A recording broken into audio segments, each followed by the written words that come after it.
Okay, Mark Riley in Salford Media City, and I have been joined by Michael Rother. Michael, welcome to the programme. Thank you, Marc. We're happy to be here. Well, you know, it's taken a lot of organising between yourself and Michelle particularly, and I always doubted it would happen for some reason. So here I am, and I'm absolutely thrilled. So again, thank you, and thank you to your bandmates. Would you like to introduce your mates, please? Yes, sure. On guitar, it's Franz Bachmann. Hello there. Applause. One man clapping sounds terrible, doesn't it? So yeah. I'll still do it. All right. And on drums, it's Hans Lampe. Yeah. Hello there. Hello there. Really good to be here. There we go. We're going to hire a crowd next time you come and play for us. You're going to do 3 songs for us. Before we get to the music, could I just ask you? I know that you've been touring, and you mentioned that you've been to Russia recently. How was that? It was exciting. Actually, I've played in Russia twice, but only in St. Petersburg. But this was the first time I played in Moscow. It was demanding, I think, also, quite honestly. They were so enthusiastic. You can't complain about that as a musician. And so I had to do maybe 5,000 interviews. You mentioned earlier the phrase that you used, you said they squeezed you like a lemon.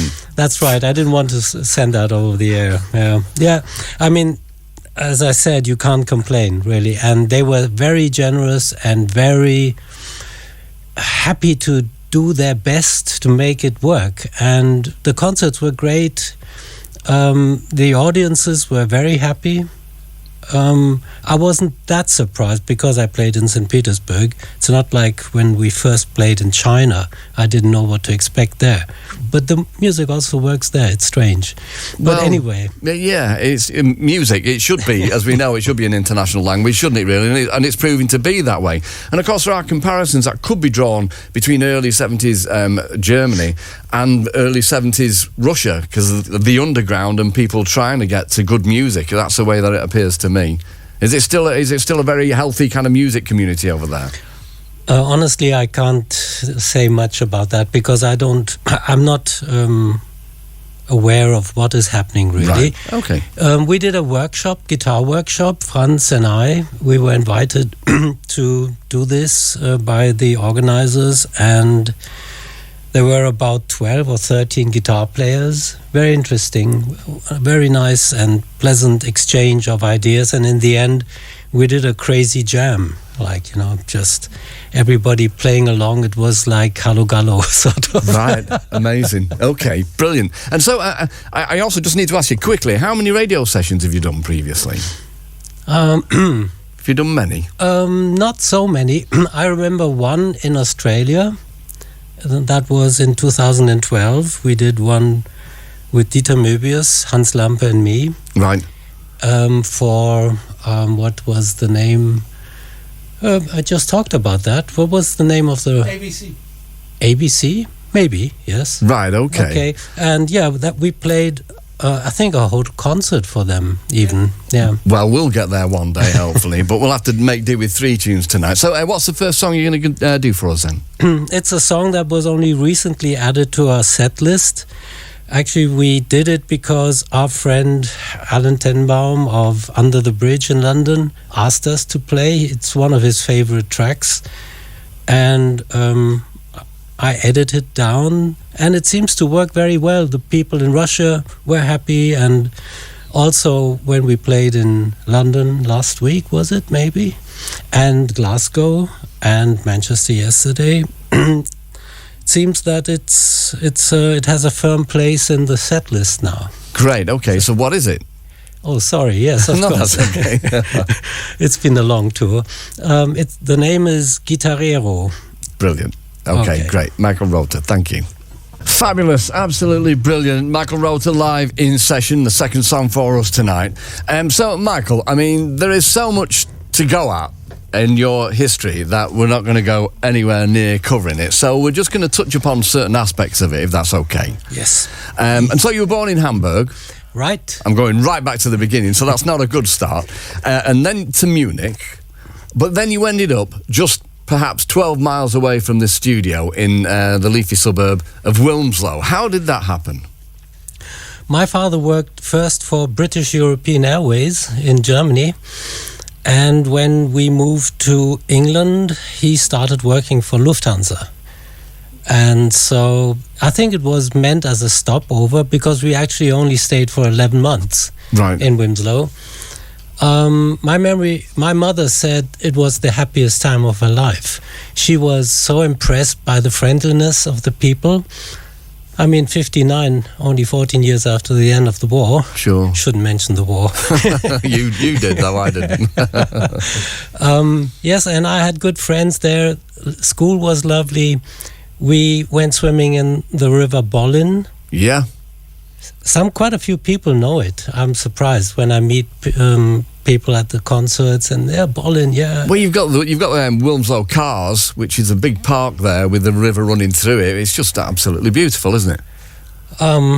It was a very sweet little school. Back then I didn't know, but I noticed when we moved to Karachi, Pakistan, what a difference that was, because I was a pupil at Karachi Grammar School, which was, I think it already had a history of 130 years, dating back to 18-something, 20 years. British founded school with very strict rules. You had to wear a school uniform, even if it was 40 degrees Celsius hot. They once sent me home because I wasn't wearing the right uniform. Anyway, those are the memories. But Wilmslow was just wonderful. So how old were you when you moved to Karachi? I was 9. Right, okay. In so 1960. Yeah. Before you'd reached your teens, you'd already just encountered all these very, very different cultures to the one that you'd grown up with. How was that for you? Was it something that you wanted to explore, or did you just kind of were you bewildered by it a little bit? I wouldn't say bewildered, but of course back then I didn't foresee the significance of the influences, the impressions I got, especially back then in Pakistan, listening to the music, street musicians playing in scales I hadn't heard before, and this music which to me seemed like not to have a beginning and no end. It was a sort of endless music, and jumping forward some, 20 years, no, maybe even 12 years. Right. It's possible that I sort of picked up that idea of an endless music, which I heard in Pakistan for the first time. And we stayed for 3 years, and I have great memories, also memories of difficult periods, especially with the schooling. When I arrived, do we want to go about that? Yes, we do. If you don't mind. If you don't mind. No, just a short one. I don't always want to complain, but they were already learning French, and I was just able to speak English, which I'd learned with my friends in 11 months. As a child, you learn quickly. Yeah. But then there were all these teachings, which later I even had to learn Urdu, the local language. Yeah. And there was Hero, for instance. It's one of my favorite Neu tracks. And the guitars I played, Hans was in that session, and he's also on Hero. Oh, that's a nice. There we go. That's a nice in for me. Okay, this is funny. But that's really a misunderstanding. We didn't fight about music. We fought about everything else. There was a stalemate, though, wasn't there? And a lot of silence in one of the particular sessions. And in looking at, you're going to do Seeland next. It's interesting that you know about the silence because, before we went to the studio, maybe I should just tell you the short version. Klaus and we met because we both had ideas for the third Neu. I was working with harmonia at the time, and they were really what my heart was with. Right. But I had ideas that didn't work with harmonia, and we had a contract for the third Neu album with Metronome, Brain label. And so we met and we discussed how should we go about. Should we do the album as we did the first two, only the two of us? By the time Klaus was already working with Hans Lampe and his brother Thomas Dinger, and was working on creating what became La Düsseldorf. And so he suggested to do the whole album with the four of us. But I wasn't convinced, and I said, okay, well then let's compromise. One side as with the four musicians, and the other side only Klaus and me. And and then we started with the rough side, the four musicians playing. And okay, I have to say this, Klaus sort of got carried away, maybe by his enthusiasm. Right. He didn't want to remember that we had this agreement. And I said, Klaus, no, this is how we're going to do it. And I stopped working, and we sat in silence. It was like a battle of will, maybe. Right. It was rather stupid and silly, but I wouldn't be budged. And in the end, he suddenly got up and said, okay, then let's start working. Oh, right. And that's how the first side came up.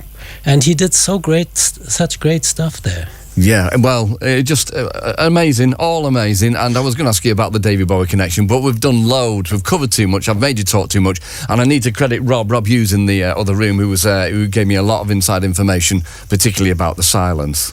So he's over there, Rob. He's interviewed you previously. So I've mentioned Seeland. You're going to do that for us now, aren't you, Michael? Yes. Brilliant. With pleasure. Thank you. Well, I'm pinching myself, if I'm honest. Just absolutely staggering. Seeland live in session. Michael, Franz, Hans, thank you so much for making the effort and coming and playing for us. It's just been incredible. Thank you very much for inviting us. We had a great time. We'll see you again then. Yeah. Hopefully. That would be brilliant. Okay, well, thank you so much. Just absolutely brilliant.